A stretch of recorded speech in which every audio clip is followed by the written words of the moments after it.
Toutes les dispositions protocolaires ont été bien déployées ce jeudi 5 juin 2025 au Palais du Peuple pour la réception par le président de la République Denis Sassou Nguesso des lettres de créance de 4 nouveaux chefs de mission diplomatique accrédités au Congo.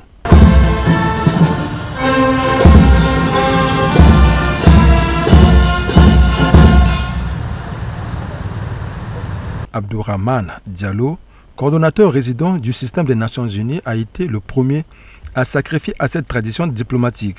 Âgé de 58 ans, ce fonctionnaire onusien de nationalité nigérienne est ingénieur en informatique industrielle et détenteur d'un MBA en ingénierie d'affaires obtenu à l'Institut supérieur de gestion de Paris.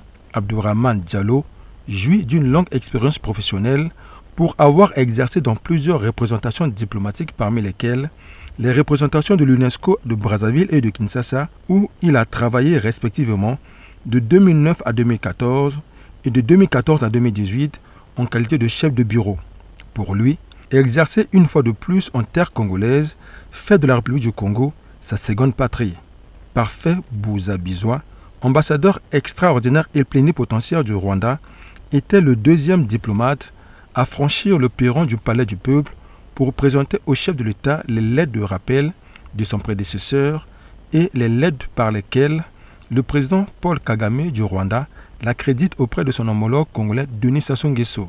59 ans révolus, Parfait Bouza-Bizwa est polyglotte, il parle bien le lingala, cette langue qui lui permettra aussi de bien fonctionner au Congo, affirme un diplomate congolais.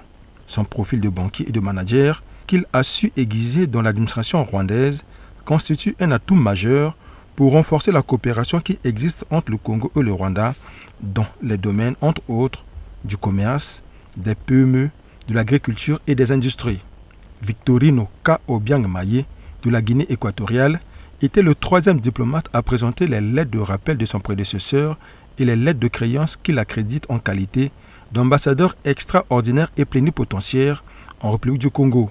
Diplômé de l'École supérieure d'administration publique Martin Luther King de Malabo, Victorino K. Obiang Maye a roulé sa bosse dans plusieurs structures administratives équato-guinéennes et dans bon nombre de missions diplomatiques de la Guinée équatoriale. Ousmane Diop du Sénégal a été le dernier diplomate à accomplir cette obligation.